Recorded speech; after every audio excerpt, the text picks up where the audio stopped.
हम लोग आज 16वें अध्याय की शुरुआत करने जा रहे हैं भगवत गीता का। पहले हम लोग उसकी महिमा पढ़ेंगे। छोटी सी कहानी है, शिव जी ने पार्वती जी को सुनाए हैं और उसके बाद हम लोग 16वें अध्याय को शुरू करेंगे। उसके पहले दूसरा तीसरा श्लोक है, फोन इसमें होगा,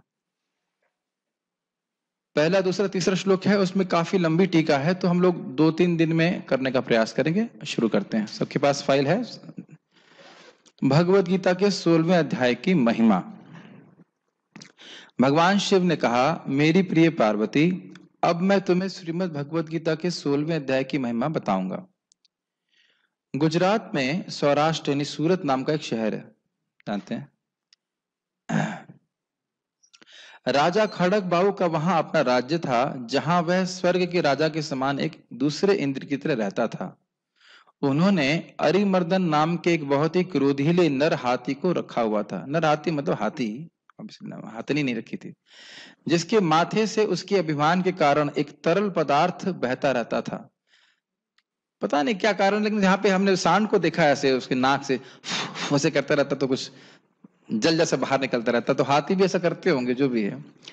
एक दिन उस हाथी ने गुस्से में अपने जंजीरों से, ये फोन ले सकते हैं, ढीले होकर हाथी के बाड़े को नष्ट करना शुरू कर दिया, जिसके बाद वह इधर उधर भागने लगा और बेतहाशा नागरिकों का पीछा करने लगा। समझ रहे हैं ना, हाथी भाग रहा है पागल होकर के। सभी लोग जितनी जल्दी हो सके भाग गए। हाथी रखने वालों ने तुरंत राजा को खबर दी, और जब राजा ने सुना तो वह अपने बेटे के साथ उस स्थान पर गया जहां पागल हाथी था। समझ में आ रहा है ना स्टोरी। राजा खड़ग बाहू जंगली हाथियों को नियंत्रित करने की कला जानता था। जब राजा उस स्थान पर पहुंचे जहां हाथी अंधाधुंध दौड़ रहा था, तो उसने देखा कि बहुत से लोग चकरा गए हैं और अन्य लोग उस हाथी से बचने के लिए इधर उधर भाग रहे हैं। उसी समय जबकि राजा इस अराजक दृश्य को देख रहा था, अराजक मतलब था कि सब तरफ अस्त व्यस्त था, हाथी ने सब कुछ तोड़ दिया था, उसने देखा कि एक ब्राह्मण शांति से झील में स्नान करके लौट रहा है। वह ब्राह्मण चुपचाप मतलब शांति से आ रहा था। श्रीमद् भगवत गीता के 16वें अध्याय के पहले 3 श्लोकों का पाठ कर रहा था, जो अभयम शब्द से शुरू होता है, जिन 3 श्लोकों के आज हम पढ़ने वाले हैं। जब लोगों ने उस ब्राह्मण को हाथी की ओर चलते देखा, तो उन्होंने उसे अपने पास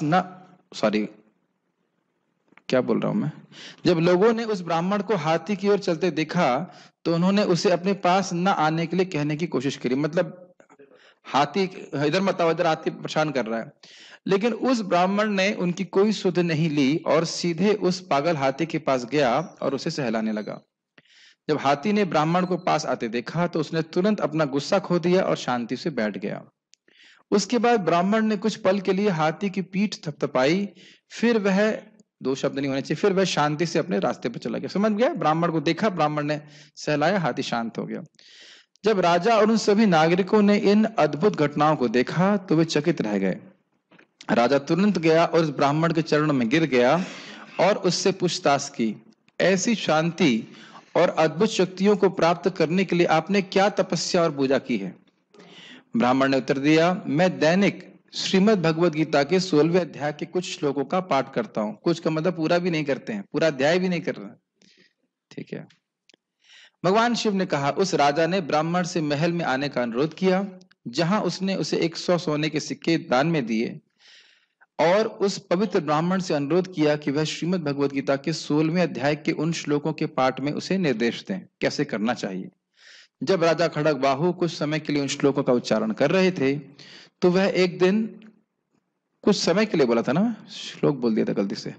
जब राजा खड़ग बाहू कुछ समय के लिए उन श्लोकों का उच्चारण कर रहे थे, कुछ समय मतलब अभ्यास के कुछ दिनों तक या समय तक, तो वह एक दिन अपने पहरेदारों के साथ उस स्थान पर गया जहां उस पागल हाथी को रखा गया था, और हाथी रखने वालों को उसे रिहा करने का आदेश दिया। वही हाथी जो परेशान किया था। उस समय नागरिक यह सोचकर राजा से नाराज हो गए कि हाथी फिर से अंधाधुंध भागना शुरू कर देगा। राजा उस पागल हाथी के सामने गया, जो तुरंत बैठ गया, और वह राजा उसे सहलाने लगा। उसके बाद राजा अपने महल में लौट आया और अपने बेटे को सिंहासन पर बिठाया और जंगल की ओर चला गया। जहां उसने श्रीमद् भगवद गीता के 16वें अध्याय के उन श्लोकों का उच्चारण करके भगवान कृष्ण की पूजा की और बहुत जल्दी उसने भगवान के चरण कमलों की प्राप्ति करी। जो भी श्रीमद् भगवद गीता के 16वें अध्याय का जाप करता है, जाप का मतलब है पाठ करता है, चाहे वह कितना भी पापी क्यों ना हो, वह बहुत जल्दी राजा खड़ग बाहु के समान भगवान कृष्ण के चरण कमलों की प्राप्ति कर लेता है। बोलो भगवद गीता की जय। तो ऐसा लगता है कि ये बहुत सिंपल सी बातें हैं, लेकिन जो शब्द भगवान के संबंध में होते हैं उनमें असीमित शक्ति होती है। भगवान ने अपने तेज को भगवद गीता में रखा है। तो इस पुरुषोत्तम मास में हम लोग कौन सा अध्याय का पारायण करते हैं? 15। कितने लोग कर रहे हैं? ओके, बाकी लोग पढ़ना नहीं जानते। समय कम होगा, शायद भगवान को 25 घंटे देने होंगे तब कर पाएंगे। तो जो लोग नहीं करना शुरू किए वह सब लोग कृपया संस्कृत के, कहेंगे प्रभु जी ऑडियो नहीं पता है, तो आप ग्रुप ज्वाइन कर सकते हैं।